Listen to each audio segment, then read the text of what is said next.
I'm three-time National Lacrosse League champion Josh Byrne, and this is the side you don't see. Tries to strip him inside. Byrne scores! Byrne, quick shot, scores! To Byrne, scores!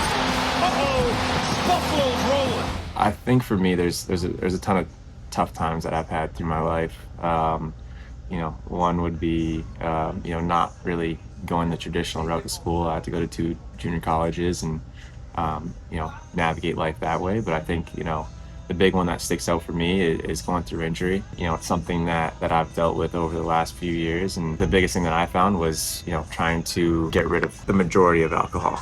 And watching and making sure I take care of my body. And I think, a lot of people kind of take advantage of alcohol sometimes, and it can be a dangerous road. So, it's just not good for the body. That's probably my biggest thing, and have some self-discipline and self-control has been huge. It's a huge goal for Josh Byrne. Doesn't matter if you're an athlete or just a person trying to succeed in life and to thrive. So sleep, nutrition, physiotherapy. We've got a great group of supporters here in Buffalo.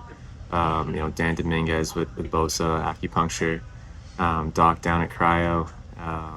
There's so many guys, Brian DeLuca, Matt Myers, just the list goes on and on. And Dave Griffiths up in Canada. So many guys that do their best to take care of me, and the best thing that we can do is perform on field, and they get us ready. So it's a big shout out to them for sure. That guy or girl in college right now, or even younger, that they want to improve their skill, whether it's in any sport or lacrosse, to get in better shape. What's your biggest advice to them for discipline?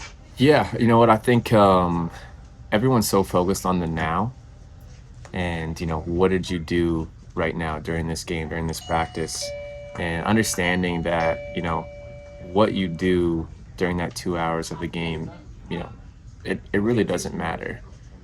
It's what you're doing for the other 6 days of the week, and trying to stack weeks and weeks and days on days of being disciplined. I think being disciplined and being motivated are two separate things that people kind of think are the same. And you're not always going to be motivated to go to the gym. You're not always going to be motivated to eat well.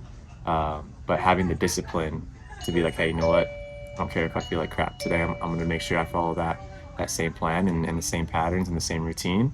And understanding that that's ultimately what's going to get you to the final goal.